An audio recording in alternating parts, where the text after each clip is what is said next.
cruiser was discovered just before dawn at mile marker 143, parked at an unnatural angle on the shoulder, as if it had been abandoned in a hurry. Its engine was still running, headlights burning holes through the early morning fog, and the light bar continued to spin in slow, hypnotic circles that painted the swamp in pulses of red and blue. The driver's door stood open. The radio whispered static. Trooper Evan Leroux was nowhere to be found, and the swamp around the highway felt heavier than it ever had, as though it were listening. Evan had worked Louisiana highways long enough to respect the places that made the hair on his neck rise. Mile marker 143 was one of them. The road narrowed there, swallowed by cypress trees and black water that reflected the sky like a broken mirror. Locals avoided stopping on that stretch, and even veteran troopers felt uneasy when their patrol routes took them through after midnight. Still, Evan was the kind of officer who answered calls without complaint. At 2:11 a.m., he radioed in a routine traffic stop, his voice steady, professional, ordinary in every way. 2 minutes later, dispatch tried to check on him. There was no reply. When Evan finally keyed his mic again, his voice sounded distant, warped by interference that shouldn't have been there. He said there was another cruiser on scene, a statement that made no sense. No unit had been dispatched nearby, and no one acknowledged responding. Before dispatch could ask for clarification, the transmission dissolved into static mixed with a faint, wet sound, like footsteps moving through shallow water.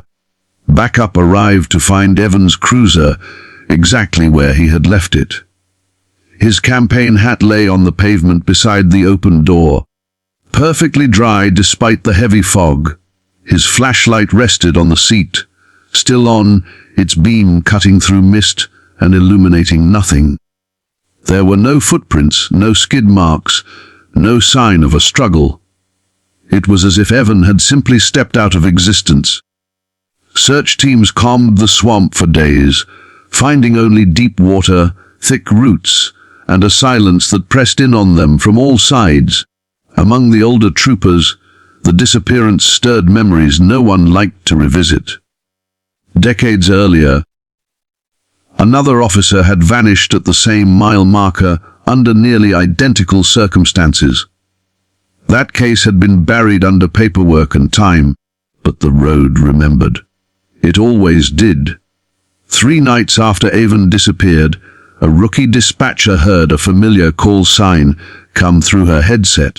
The voice was calm, clear, unmistakable. Even Leroux was calling in a traffic stop at mile marker 143. The room fell silent as supervisors rushed in, assuming a malfunction. They tried to respond, but the voice returned on its own, mentioning an uncooperative driver before cutting out abruptly. No cruiser was logged there. No unit acknowledged seeing anything on their dash cams. Reports began trickling in from civilians soon after. A truck driver claimed a state trooper had pulled him over on that stretch of highway, only to vanish when he stepped out of his cab.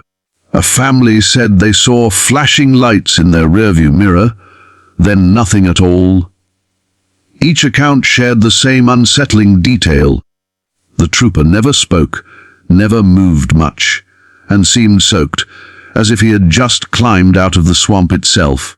The department quietly adjusted patrol routes, instructing troopers not to initiate stops near mile marker 143 unless absolutely necessary. Even Leroux was eventually declared dead, his body unrecovered, his badge never found. Yet the calls never completely stopped. Every so often, usually during foggy nights when the swamp crept close to the road, a transmission would slip through the radio, static-laced, calm and patient. They called it a road only out of habit, a narrow ribbon of cracked asphalt slicing through miles of Louisiana swamp, where the trees leaned inward and sunlight rarely touched the ground. Official maps gave it a number, but troopers knew it by reputation alone.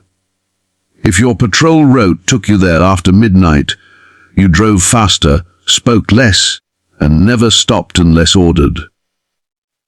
Too many officers had vanished along that stretch for coincidence to explain it away. Trooper Marcus Hebert learned about the road his first month on night shift.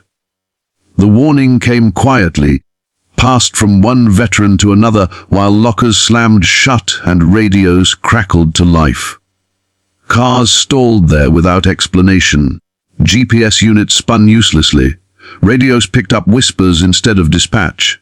And sometimes, troopers arrived at roll call the next day, unable to remember entire hours of their shift, their uniforms soaked with swamp water they couldn't explain. Marcus didn't believe in ghost stories, but belief didn't matter the night his cruiser engine died right in the middle of that stretch. One moment he was rolling at 55, the next the dashboard went black and the engine coughed into silence. The swamp closed in immediately. Fog drifted low over the road, thick enough to swallow his headlights. When he reached for the radio, it hissed with static so loud it hurt his ears. He stepped out of the cruiser, boots crunching softly on gravel. The air smelled of rotten stagnant water, heavy and wet in his lungs. Somewhere nearby, something splashed. Marcus told himself it was an animal, but the sound repeated, slow and deliberate, like footsteps pacing him from the tree line. He shined his flashlight into the swamp and caught movement. Shadows slipping between cypress trunks, always just out of reach. The radio suddenly crackled to life. A voice came through, calm and professional, using an old call sign Marcus recognized from training manuals. The trooper who owned that call sign had died years earlier, swept away during a flood while responding to a crash on this very road. The voice asked Marcus if he needed assistance. When Marcus tried to answer, the radio cut out again, leaving only the sound of insects and his own breathing. Minutes stretched unnaturally long. Marcus felt disoriented, his thoughts slowing, the road behind him seeming farther away than it should have been. He noticed then that the fog wasn't moving like fog should. It curled inward, forming vague shapes that stood where people might stand. His flashlight flickered, and for a split second, he saw a cruiser parked ahead of him, an older model, half sunk into mud, its light bar dark. Blinking hard, he looked again. The cruiser was gone. When his engine finally roared back to life on its own, Marcus didn't question it. He climbed in, slammed the door, and drove until the swamp thinned and the road widened, not stopping until the sun began to rise.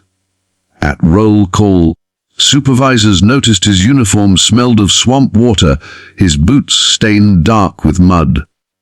Marcus couldn't explain how it got there. Worse, he couldn't account for nearly 40 minutes of his shift. Other troopers had similar stories. Some remembered voices guiding them off the road and back to safety. Others recalled seeing fellow officers standing motionless among the trees, uniforms faded, faces pale, eyes reflecting light too brightly. A few never came back at all. Their cruisers were found days later, engines cold, doors open, radios softly humming. Official reports blamed accidents, disorientation, equipment failure. Unofficially, the road earned a new rule: no solo patrols, no stops, no responses unless lives were clearly at risk. Even then, dispatch kept units moving through quickly, as if lingering too long invited something to notice. It began as a routine transport, the kind Louisiana state troopers handled without a second thought. Trooper Nathan Collier picked up the prisoner just after sunset from a rural parish jail, tucked between sugarcane fields and swamp. The man had been found wandering along a back road, barefoot, clothes torn and soaked, unable or unwilling to explain where he came from. He hadn't resisted arrest. He hadn't spoken at all. He had only stared, eyes unblinking, reflecting light in a way that made the deputies uneasy. Nathan secured him in the back of the cruiser and started the long drive toward Baton Rouge. The sky darkened fast, swallowing the last strip of orange on the horizon. The prisoner sat perfectly still behind the cage, hands resting calmly in his lap. Too calm. Nathan checked the rearview mirror more times than he cared to admit. Every time, the man's eyes were already on him. 10 miles in, Nathan noticed the smell. It wasn't sweat or decay, but something damp and metallic, like rain hitting rusted iron. The radio crackled with static, briefly cutting out dispatch. When it came back, the dispatcher's voice sounded distant, distorted. She asked Nathan to confirm his status. Before he could answer, the prisoner leaned forward, close enough for Nathan to feel his breath on the back of his neck. "You shouldn't take this road," the man said softly. Nathan nearly swerved. It was the first time the prisoner had spoken, his voice low and smooth, carrying an accent Nathan couldn't place. He ordered the man to sit back, to keep quiet. The prisoner obeyed instantly, folding back into stillness like a machine powering down. The road narrowed as swamp pressed in on both sides. Cypress trees loomed overhead, their branches hanging like broken ribs. Nathan felt the sensation of being watched grow stronger with every mile. When he glanced into the mirror again, the prisoner was smiling, not wide, not friendly, just enough. Nathan radioed dispatch to request another unit meet him halfway. Static answered. Then a voice came through.